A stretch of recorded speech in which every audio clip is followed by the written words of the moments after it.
Assalamualaikum warahmatullahi taala wabarakatuh. Video kali ini kita akan buat review filem mengenai filem Mantra. Filem Mantra ini mengangkat kisah sebuah penggunaan ilmu hitam kerana dendam dan kepentingan diri sendiri. Kisah ini bermula dengan pembukaan cerita di kawasan perkuburan di mana Muzir ini dianiaya oleh Hasbi demi kepentingan ilmu hitam serta untuk mendapatkan isteri Muzir.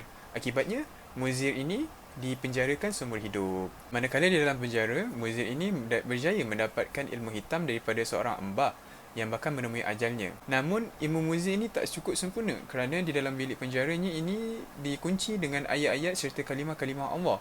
Lalu muncullah Pak Long, iaitu seorang warden dan juga pakcik kepada Muzir ni serta yang isterinya ditimpa musibah. Akibat cintakan isteri dan terdesak, maka Pak Long ni dia menerima syarat-syarat yang dikatakan oleh Muzir, iaitu memadamkan ayat dan kalimah Allah di sekitar bilik penjaranya, menghidangkan 3 jenis makanan untuk penjaga ilmu hitam, dan mengambil tali pengikat pocong wanita yang mati kerana anak sulung dengan menggunakan hanya gigi sahaja. Setelah kalimat dan ayat Al-Quran ini berjaya dipadam oleh Pak Long, maka berlakulah perubahan terhadap ilmu Muzir. Maka bermulalah kedendam kesumat Muzir terhadap Hasbi. Baik, untuk bagian saya akan menunjukkan sedikit adegan khurafat yang dilakonkan di dalam filem ini. Tanpa melengahkan masa lagi, mari kita saksikan. Buta awang-awang undang, ajamu aja.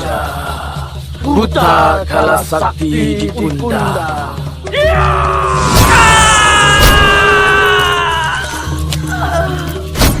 Buta awang-awang undang.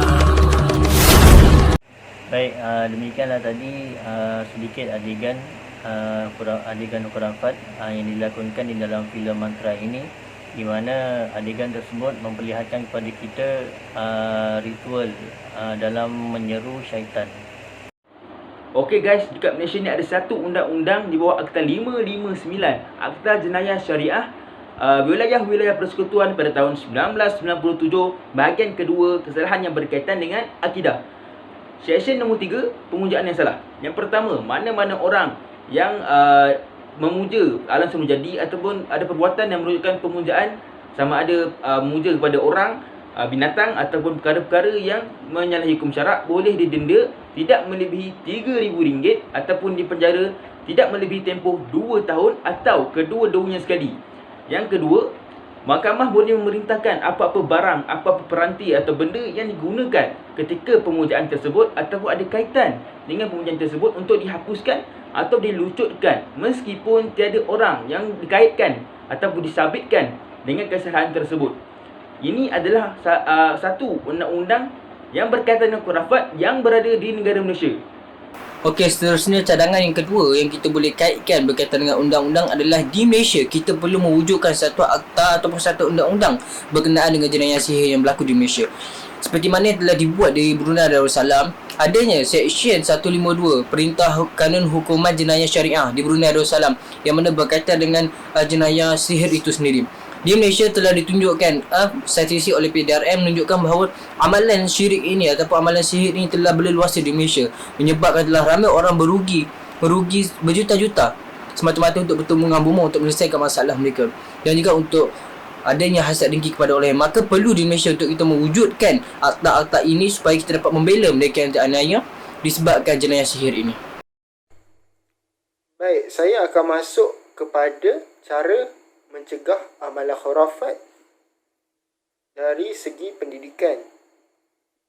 Baik, pendidikan ini luas. Kita boleh mendidik dari segi dari golongan muda ataupun golongan berusia. Golongan muda ini kita boleh mendidik dalam bentuk pendidikan formal. Pendidikan formal ni di sekolah lah. Jadi mungkin kementerian atau Kementerian Pelajaran boleh wujudkan satu subjek khas tentang amalan khurafat, sihir atau apa-apa sajalah yang berkaitan dengan perkara ini, yang berkaitan dengan akidah. Mungkin perkara ini boleh memberi penekanan lah tentang akidah dalam golongan muda. Dan kemudian kita boleh memberi pendidikan secara tidak formal kepada golongan berusia. Kerana jika kita didik kanak-kanak saja, kita mungkin tidak dapat hasil yang elok, kerana kanak-kanak ini juga mendapat pendidikan tidak formal melalui masyarakat ibu bapa mereka. Jadi pendidikan tidak formal kepada ibu bapa yang boleh dilakukan ialah dengan mengadakan kempen. Dekat kempen ni mungkin kita boleh jelaskan tentang keburukan amalan khurafat, contoh amalan khurafat yang mereka amalkan tanpa mereka sedari.